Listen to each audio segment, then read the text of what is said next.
Hello everyone, class book current affair section में आप सभी का स्वागत है। इस सेक्शन में हम कवर करेंगे डेली के 10 मोस्ट इंपोर्टेंट क्वेश्चंस जो कि आपसे किसी भी कॉम्पिटिटिव एग्जाम में पूछे जा सकते हैं। तो प्लीज वीडियो को अंत तक जरूर देखें। तो ज्यादा समय न लेते हुए बढ़ते हैं अपने प्रश्नों की ओर। हमारा आज का पहला प्रश्न है, अफ्रीकी अर्थव्यवस्थाओं के वित्त पोषण पर किस देश ने शिखर सम्मेलन 2021 की मेजबानी की?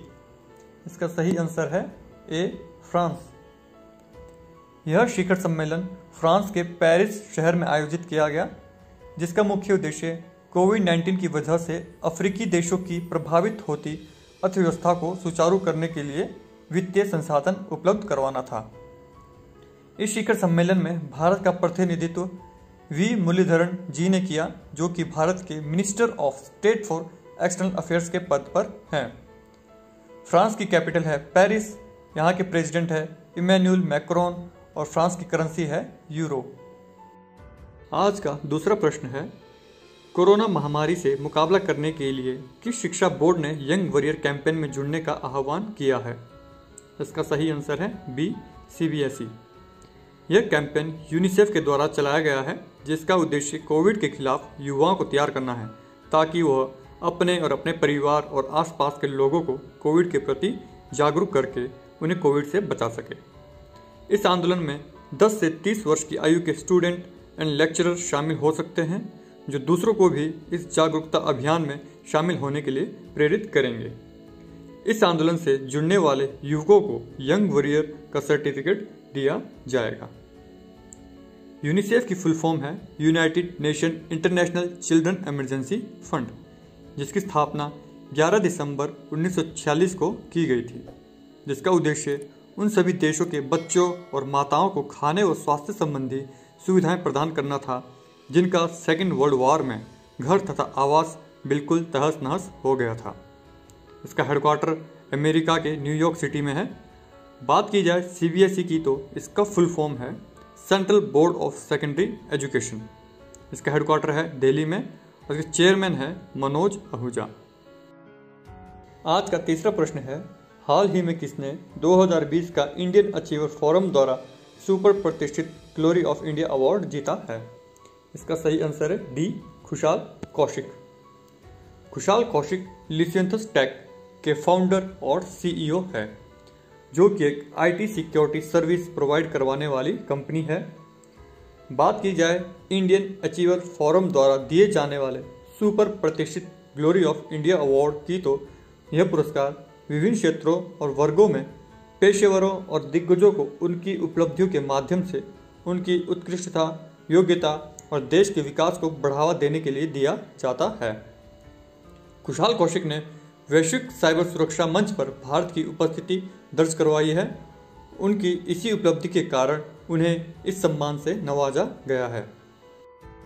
चौथा प्रश्न है, दुनिया का सबसे बड़ा हिमखंड जो अंटार्कटिका में एक आइस शेल्फ से टूटकर वेडल सागर पर तैर रहा है, इसका नाम क्या है? तो इसका सही आंसर है बी, A76। अभी हाल ही में A76 नाम का यह आइसबर्ग अंटार्कटिका के रॉन आइस शेल्फ से टूटा है। इसका एरिया लगभग 4320 स्क्वायर किलोमीटर है, जो कि अभी दुनिया का सबसे बड़ा आइसबर्ग है। यह आइसबर्ग लगभग 175 किलोमीटर लंबा और 25 किलोमीटर चौड़ा है।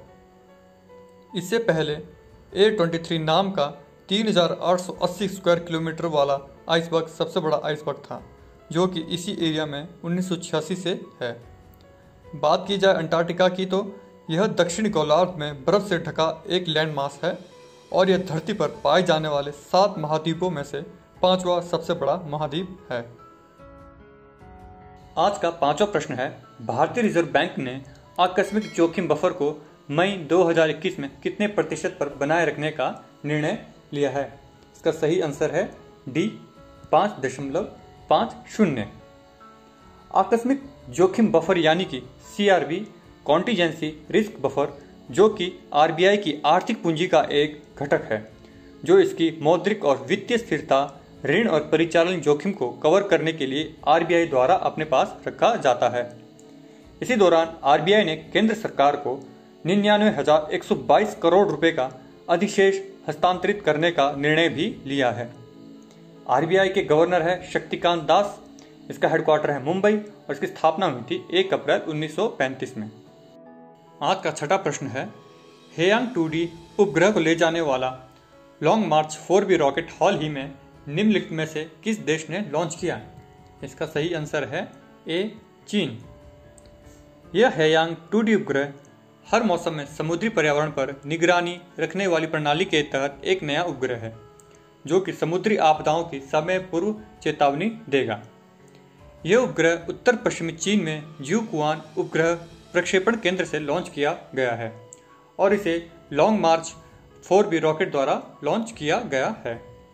इससे पहले चीन के द्वारा इसी प्रणाली में हेयांग 2B और हेयांग 2C नाम के 2 उपग्रह भेजे गए हैं। चीन की कैपिटल है बीजिंग, यहाँ के प्रेसिडेंट है शी जिनपिंग और यहाँ की करेंसी है रेनमिनबी।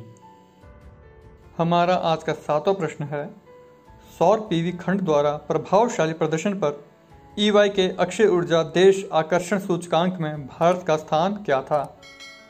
इसका सही आंसर है A3। यह रैंकिंग रेकाई अर्थात renewable energy country attractiveness index जो कि 2003 से आने वाली एक फाइनेंशियल रिपोर्ट है जिसमें कि वर्ल्ड के टॉप 40 कंट्रीज को रैंक दिया जाता है उनकी renewable energy investment and opportunities के आधार पर। यह रेकाई की 59th रिपोर्ट थी जो कि Ernst and young global limited के द्वारा रिलीज की गई और इसमें भारत की रैंक थी 3rd। यह रैंक भारत को सोलर फोटोवोल्टिक सेक्टर में उत्कृष्ट योगदान के लिए दिया गया। इसमें फर्स्ट रैंक था US का और सेकंड रैंक था चाइना का। लास्ट ईयर इस इंडेक्स में भारत 4th रैंक पर था। आज का 8वां प्रश्न है, भारत में थोक मूल्य सूचकांक की गणना के लिए निर्धारित आधार वर्ष क्या है? इसका सही आंसर है B, 2011 से 12। थोक मूल्य सूचकांक या WIP अर्थात होलसेल प्राइस इंडेक्स जो कि भारत में मुद्रास्फीति की गणना के लिए इस्तेमाल में लाए जाने वाला सूचकांक है। इस सूचकांक के आंकड़े वाणिज्य और उद्योग मंत्रालय का आर्थिक सलाहकार कार्यालय जारी करता है। पहले होलसेल प्राइस इंडेक्स को मेजर करने के लिए 2004 से 5 को बेस ईयर लिया जाता था जिसे कि मई 2017 में बदलकर 2011 से 12 कर दिया गया। हमारा आज का 9वां प्रश्न है, विश्व मेट्रोलॉजी दिवस हर साल विश्व स्तर पर कब मनाया जाता है? इसका सही आंसर है B, 20 मई। मेट्रोलॉजी का अर्थ है माप विज्ञान। यह दिन 20 मई 1875 को पेरिस शहर जो कि फ्रांस की कैपिटल है वहाँ हुई मीटर कन्वेंशन नामक अंतर्राष्ट्रीय संधि पर हस्ताक्षर करने की वर्षगांठ के उपलक्ष्य में मनाया जाता है। मीटर कन्वेंशन को मीटर संधि भी कहा जाता है। इस मीटर कन्वेंशन संधि के दौरान BIPM बनाया गया। BIPM की फुल फॉर्म है international bureau of weight and measures.